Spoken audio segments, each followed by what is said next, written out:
akaja kunir ngod lor ke dar mi ada pai ke jalan ngir ngod lor ke dar di ga pai kunir ngod lor ke dar mi ada pai ke jalan ngir ngod lor ke dar di ga pai e ke yin nya yo ka wi mo ban mo yo ka wi ti ke ya mo jam ku bin nya ku ben nya jam ku bin mo ti jenan ja ba bye bye o ga ye jam go bata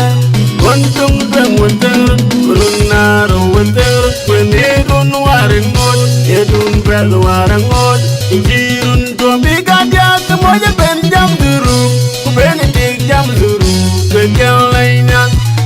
injirun dobiga wan ketiga ben jam duru, kubeni mo jam duru, kegian lainnya, tiga loy wow, bikoja kenumbing, moja jasing nog,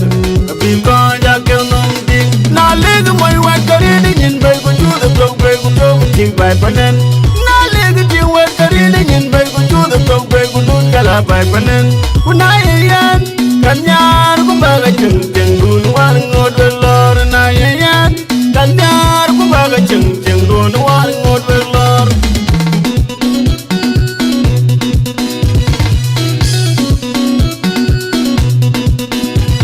Mariang pandi lor chon la gaw ina man nyam bay kun ni bol mayar nyamin man du lor chon la gaw na ding nyan ni jaral nyan ding wir ya chi wairal na ding nyan ni jaral nyan ding wir abel lor no gan tong du ni bol mayar de kanal maker ya tong du ni bol mayar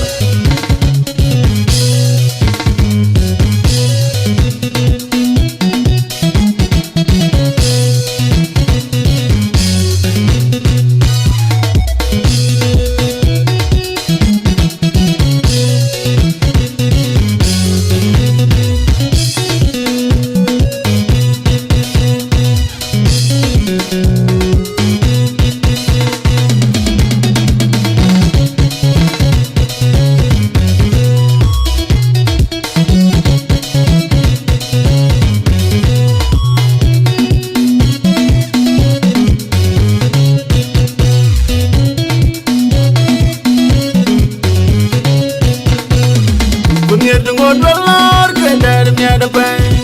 ke jalan ngir ngod lor ke dar di ga pai kunir ngod lor ke dar mi ada pai ke jalan ngir ngod lor ke dar di ga pai e ke yin nya yo ka wi mo ban mo yo ka wi ti ke ya mo jam ku bin nya ku ben nya jam ku bin mo ti jenan ja ba bye bye o ga ye jang go bata Untung deng winter, kulunaro winter, wenedun waringon, edun bel warangon, injirun dobiga dia kemoja ben jam duru, kubeni tik jam duru, kegian lainnya, injirun dobiga wan ketiga ben jam duru, kubeni mo jam duru, kegian lainnya, tiga loy wow, bikoja kenumbing, moja jasing nog, bikoja kenumbing. Na leg moy wa karini nyin bay ko ju the dog bay ko do ting bay panen na leg ti wa karini nyin bay ko ju the dog bay ko do kala bay panen kuna yan kanyar ko baga chung chung dun war ngod lor na yan kanyar ko baga chung chung dun war ngod lor remix ayo akaya general makir je general makiro Then more than malim, Ulo and Moin. I walk Akaja and the tongue between the ball, my added general market.